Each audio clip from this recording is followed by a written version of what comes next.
Along a quiet road in Sheldon, South Carolina, there's a sign that reads, "You are leaving the United States.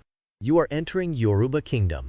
Welcome to Oyotunji African Village," the only village in North America built by priests of the Orisha voodoo cults as a tribute to their ancestors. This is the story of a unique community where African traditions are alive and well. Oyotunji Village was founded in 1970 by Walter Eugene King, a Detroit native who was determined to reconnect with his African roots. As a teenager, King immersed himself in the study of Afro-Haitian and ancient Egyptian traditions. His journey took a significant turn when he encountered the Katherine Dunham dance troupe in New York City. The troupe, known for its deep connection to African diaspora cultures, inspired King to delve deeper into his heritage. In 1959, during a trip to Cuba, King became the first African American to be initiated into the Orisha priesthood. This was a pivotal moment, and from then on, he was known as Efuntola Adefunmi. With a renewed sense of purpose, Adefunmi returned to the United States and established the Yoruba Temple in Harlem in 1960, a spiritual and cultural hub for African Americans seeking to preserve their African heritage. The 1960s were a time of profound change in the United States, marked by the rise of Black nationalism. Influenced by this movement, Adefunmi began to envision something extraordinary: a separate African American nation that would institutionalize and commemorate ancestral traditions. This vision became a reality in June of 1970 with the creation of Oyotunji African Village. The name Oyotunji means Oyo rises again, symbolizing the rebirth of the ancient Yoruba Kingdom of Oyo in a new form on the shores of South Carolina.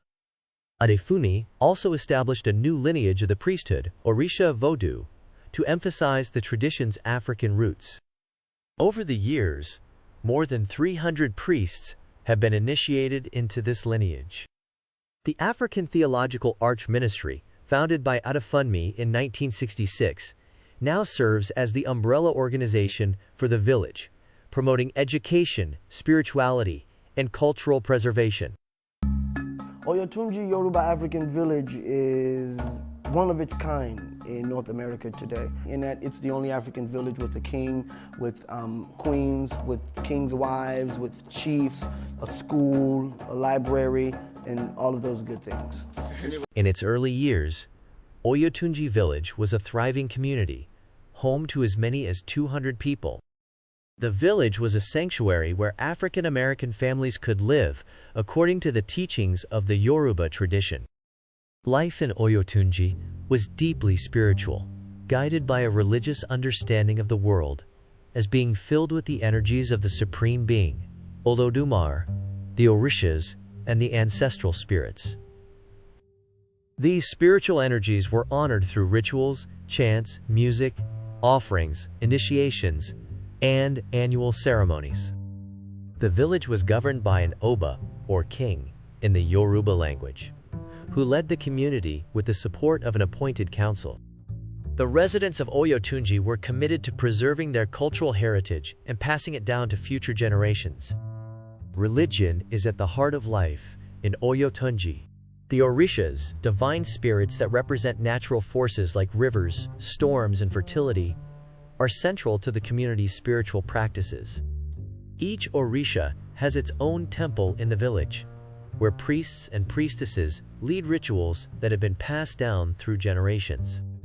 These rituals are not just religious practices, they are acts of cultural preservation, connecting the people of Oyotunji to their African ancestors.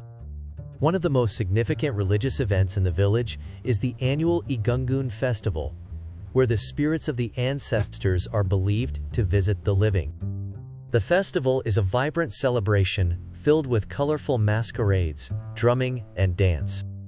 It's a powerful reminder of the enduring connection between the past and the present in Yoruba culture.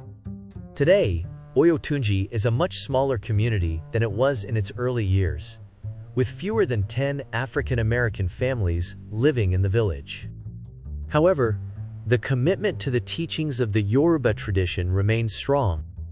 In 2005, after the death of Efuntola Adefunmi, his son, Adejuyigbe Adefunmi II, was appointed as the new Oba. As the 14th of 22 children, Adejuyigbe Adefunmi II continues his father's legacy, leading the community with the same dedication to preserving Yoruba culture and spirituality. Over the past 40 years, Oyotunji has had a significant cultural impact, not just within its own community, but also across the United States. The village's educational programs and resources, produced through the African Theological Arch Ministry, are disseminated through a network of priests, priestesses, and other professionals. Oyotunji hosts festivals, a trader's bazaar, and offers spiritual services such as naming ceremonies and coming-of-age rites. The community also produces films and books that document and promote Yoruba culture. Oyotunji is more than just a village. It's a living testament to the resilience and strength of African traditions in the New World.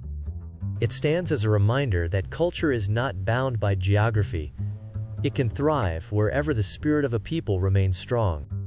As Oyotunji continues to evolve, it remains a beacon of cultural pride, offering a glimpse into a world where African traditions are not only preserved, but celebrated every day.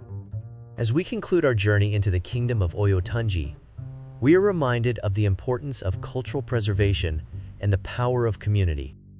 If you're inspired by the story of Oyotunji, don't forget to like, share, and subscribe to our channel for more incredible stories from around the world. Thank you for watching, and until next time, let's keep exploring the rich tapestry of global cultures.